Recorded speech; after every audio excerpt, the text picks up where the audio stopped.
आज अगस्ट 20 तारिख चलतु जाणव आज दिन सबकि टॉप न्यूज अपडेट देश विदेश आरंभ कर ओडिशार समस्त गुरुत्वपूर्ण खबर जापर आज वीडियो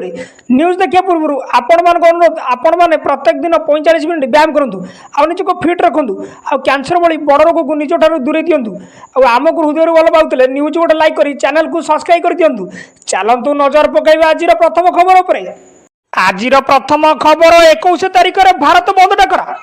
खपराखोल पंचायत कार्यालय परिसर में अनुसूचित जाति एवं जनजाति समाजर वरिष्ठ नागरिक खपराखोल ब्लॉक लक्षेघर गंडा समाजर कर्मकर्ता एवं एलडीए कर्मी मानक नहीं एक प्रस्तुति बैठक आयोजित होती बंद पालन समय संपूर्ण भाव अखचक बंद रहा सह समस्त सरकारी और बेसरकारी कार्यालय समस्त दुकान बजार बंद कर शांति श्रृंखला सह या किपर सफल कर बैठक में आलोचना होती सूचना मिली। परवर्ती खबर इंदिरा गांधी भली ममता को गुली कर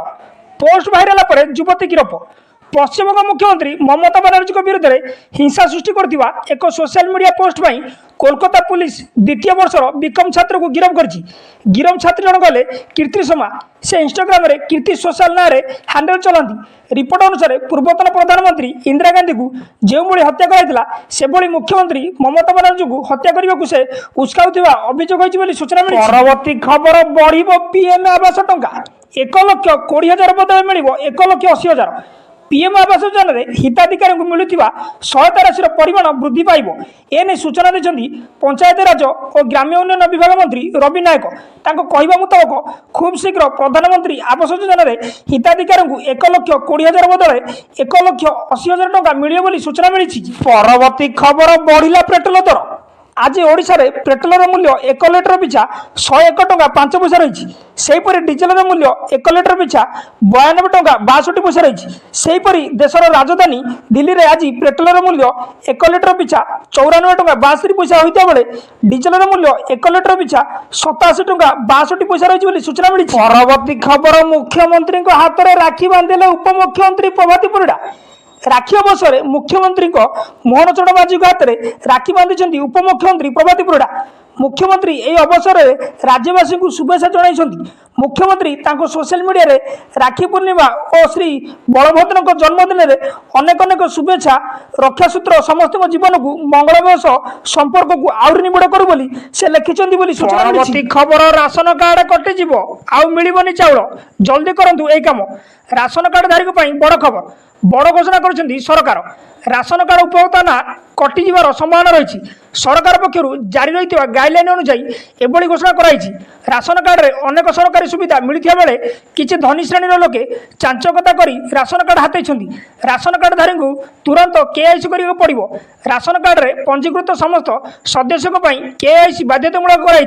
जहाँफल प्रकृत हिताधिकारी क्यों मैंने सरकार सुविधा पाइबा योग्य ता जना पड़ी। परवर्ती खबर आलू संकट राज्य पुणी देखा पड़े आलू संकट बर्तमान गच्छित आलू आगामी 3 दिन मध्य सरीज एने सूचना देले राज्य व्यवसायी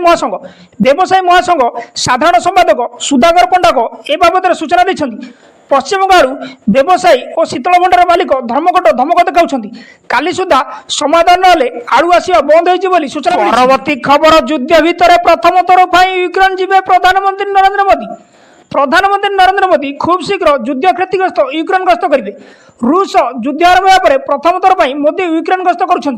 यूक्रेन जाई सेठाकार राष्ट्रपति व्लादिमीर जेलेंस्की को साक्षात करेंगे जमापड़ी मोदी आसंता 21 ରୁ 23 तारिख मध्य यूक्रेन गस्त करेंगे सूचना मिली। परवर्ती खबर सिम बैक्स मामलें मिला चांचल्यकर तथ्य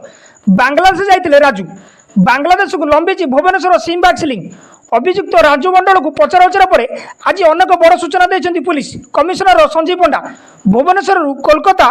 कोलकातार जिनपतर नहीं बांग्लादेश में बिक्री करते राजू बोली सूचना मिली। परवर्ती खबर कलिकतार जारी है 163 धारा स्थानीय आरजिकर मेडिकल कॉलेजर जड़े स्नातकोत्तर डाक्तरी छात्र को बलात्कार और हत्या घटना को नहीं देशव्यापी विक्षोभ शोभा और आंदोलन जारी रही कलिकता सहर उक्त मेडिकल कॉलेज आखपाख अंचल में विभिन्न संगठन पक्षर नियमित विक्षोभ करा रोकवा लगी पुलिस कटकणा जारी कर कटकणा अनुसार आरजिकर मेडिकल कॉलेज परिसर और यार आखपाख अंचल में कलिकतार कमिशनरेट पुलिस 7 दिनिया भारतीय नागरिक सुरक्षा समिति 163 धारा जारी कर सूचना मिली। ପରବର୍ତ୍ତୀ ଖବର ଆସନ୍ତା ବର୍ଷ ହେବ କଲେଜ ଛାତ୍ର ସଂସଦ ନିର୍ବାଚନ ସୂଚନା ଦେଲେ ଆଇନ ମନ୍ତ୍ରୀ ପୃଥ୍ୱୀରାଜ ହରିଚନ୍ଦନ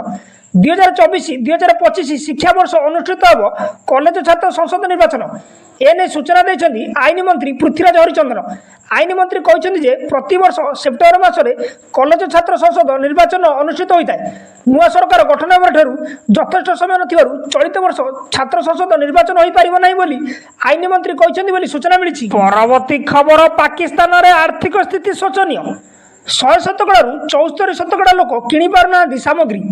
ପାକିସ୍ତାନରେ ଲୋକଙ୍କ ଆର୍ଥିକ ସ୍ଥିତି ଶୋଚନୀୟ ଖାଇବା ପାଇଁ ପଇସା ନାହିଁ ସ୍ଥିତି ଏଭଳି ଯେ ସହରରେ 74 ଶତକଡ଼ା ଲୋକଙ୍କ ପାଖରେ ଜରୁରୀ ସାମଗ୍ରୀ କିଣିବା ପାଇଁ ଟଙ୍କା ନାହିଁ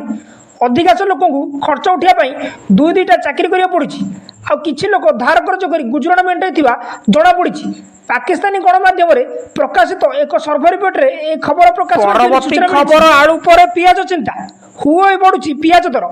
ପିଆଜ କିଲୋ ପ୍ରତି 50ରୁ 55 ଟଙ୍କାରେ ବିକ୍ରି ହେଉଥିବା ବେଳେ ଏବେ ଚିନ୍ତାରେ ଖାଉଟି ଦର ବୃଦ୍ଧି ଉପରେ ଲାଗୁନାହିଁ ଲଗାମ ଖାଦ୍ୟ ଯୋଗାଣ ବିଭାଗର କଟକଣା ନଥିବାରୁ ବେଦର ଭାବେ ଚଢ଼ା ଦରରେ ବିକ୍ରି ହେଉଛି ପିଆଜ ରାଜ୍ୟର ବିଭିନ୍ନ ସ୍ଥାନରେ ପିଆଜ ଦର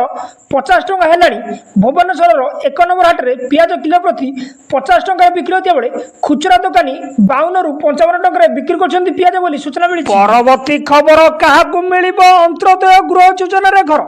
ମନ୍ତ୍ରୀ କଲେ ସ୍ପଷ୍ଟ ଅନ୍ତ୍ୟୋଦୟ ଗୃହ ଯୋଜନା ନେଇ ରବି ନାୟକ ବଡ଼ ସୂଚନା ଦେଇଛନ୍ତି ମନ୍ତ୍ରୀ କହିଛନ୍ତି ବାତ୍ୟା ବନ୍ୟା କି ହାତୀ ଘର ନଷ୍ଟ କଲେ ଅନ୍ତ୍ୟୋଦୟ ଯୋଜନା ମିଳିବ ବିଭିନ୍ନ କାରଣରୁ ଘର ପଡ଼ିଯିବା ଲୋକଙ୍କୁ ବି ଅନ୍ତ୍ୟୋଦୟ ଗୃହ ମିଳିବ ପୂର୍ବରୁ ଏହିସବୁ କ୍ଷତିଗ୍ରସ୍ତ ଲୋକଙ୍କ ପାଇଁ କୌଣସି ଯୋଜନା ନଥିଲା ଭାଜପ ସରକାର ନୂଆ ଯୋଜନା ଆଣିଛନ୍ତି ଖୁବ୍ ଶୀଘ୍ର ଏହା କାର୍ଯ୍ୟକାରୀ ହେବ ବୋଲି ମନ୍ତ୍ରୀ କହିଛନ୍ତି ବୋଲି ସୂଚନା ମିଳିଛି ପରବର୍ତ୍ତୀ ଖବର ସିଏମ୍ ମାଗିଲେ ତାଲିକା ନୂଆ ସରକାରରେ କାହାକୁ କେଉଁଠି ଥଇଥାନ କରିଛ ତୁରନ୍ତ ଜଣାଅ ରାଜ୍ୟରେ ବିଜେପି ସରକାର କ୍ଷମତାକୁ ଆସିବା ପରେ କେଉଁ କର୍ମଚାରୀ ଅଫିସରଙ୍କୁ କେଉଁଠି ଥଇଥାନ କରାଯାଇଛି ସେ ନେଇ ମୁଖ୍ୟମନ୍ତ୍ରୀଙ୍କ କାର୍ଯ୍ୟାଳୟ ରିପୋର୍ଟ ତଲବ କରିଛି ସିଏମ୍ଙ୍କ ଏଭଳି ଆଭିମୁଖ୍ୟ ଦେଖାଦେବା ପରେ ନଗର ଉନ୍ନୟନ ବିଭାଗରେ ଗତ ମାସରେ ଥଇଥାନ ହୋଇଥିବା ଅବସରପ୍ରାପ୍ତ ବରିଷ୍ଠ ଓଏସ୍ ଶାରଦା ପ୍ରସାଦ ପଣ୍ଡା ନିଜ ଆଡ଼ୁ ଇସ୍ତଫା ଦେଇ ପଳାଇଥିବା ଜଣାପଡ଼ିଛି ବୋଲି ସୂଚନା ପରବର୍ତ୍ତୀ ଖବର ଖୋଲିବ ରତ୍ନ ଭଣ୍ଡାରର ରହସ୍ୟ ସୁଡ଼ଙ୍ଗ ଗୁପ୍ତ କୋଠରୀ ଉପରୁ ହଟିବ ପରଦା ଭିତର ରତ୍ନ ଭଣ୍ଡାରରେ ସୁଡ଼ଙ୍ଗ ଓ ଗୁପ୍ତ କୋଠରୀରେ ଚର୍ଚ୍ଚା ଆଲୋଚନା ଉପରେ ଖୁବ୍ ଶୀଘ୍ର ପଡ଼ିବ ପୂର୍ଣ୍ଣଚ୍ଛେଦ ଭିତର ରତ୍ନ ଭଣ୍ଡାର ହେବ ଜିପିଆର୍ ସର୍ଭେ ଅର୍ଥାତ୍ ରତ୍ନଭଣ୍ଡାର ଚଟାଣ ତଳେ କ'ଣ ସବୁ ରହିଛି ସ୍ପଷ୍ଟ କରିବ ଅତ୍ୟାଧୁନିକ ଜ୍ଞାନ କୌଶଳ ଜିପିଆର୍ ବୋଲି ସୂଚନା ପରବର୍ତ୍ତୀ ଖବର 7 ଜିଲ୍ଲାରେ ପ୍ରବଳ ବର୍ଷିବ ଜାରି ହେଲା ୟେଲୋ ୱାର୍ଣ୍ଣିଂ ରାଜ୍ୟର ବିଭିନ୍ନ ସ୍ଥାନରେ ବର୍ଷା ଲାଗି ରହିଛି ଆସନ୍ତା 2 ଦିନ ପର୍ଯ୍ୟନ୍ତ କେତେକ ସ୍ଥାନରେ ଘଡ଼ଘଡ଼ି ସହ ପ୍ରବଳ ବର୍ଷା ହେବାର ସମାନ ରହିଛି ସେହି ଜିଲ୍ଲାଗୁଡ଼ିକ ହେଲା ମାଲକାନଗିରି ଖୋର୍ଦ୍ଧା ନବରଙ୍ଗପୁର କୋରାପୁଟ ରାୟଗଡ଼ା ସମ୍ବଲପୁର ବୌଦ୍ଧ ଏହି ଜିଲ୍ଲାରେ 7ରୁ 11 ସେଣ୍ଟିମିଟର ବର୍ଷା ହେବାର ସମାନ ରହିଛି ବୋଲି ସୂଚନା ନ୍ୟୁଜ୍ଟି ଏଇଠି ସମାପ୍ତ ହୋଇଛି ଆପଣମାନଙ୍କୁ ଅନୁରୋଧ ନ୍ୟୁଜ୍ ଗୋଟେ ହୃଦୟରୁ ଲାଇକ୍ କରି ଚ୍ୟାନେଲକୁ ସବସ୍କ୍ରାଇବ୍ କରି ଦିଅନ୍ତୁ କାରଣ ଆମକୁ ନ୍ୟୁଜ୍ ତିଆରି କରିବାକୁ ବହୁତ କଷ୍ଟ ଲାଗିଥାଏ ଆପଣମାନଙ୍କୁ ଅନୁରୋଧ ନିହାତି ଭାବେ ନ୍ୟୁଜ୍ ଗୋଟେ ଲାଇକ୍ କରି ଦିଅନ୍ତୁ।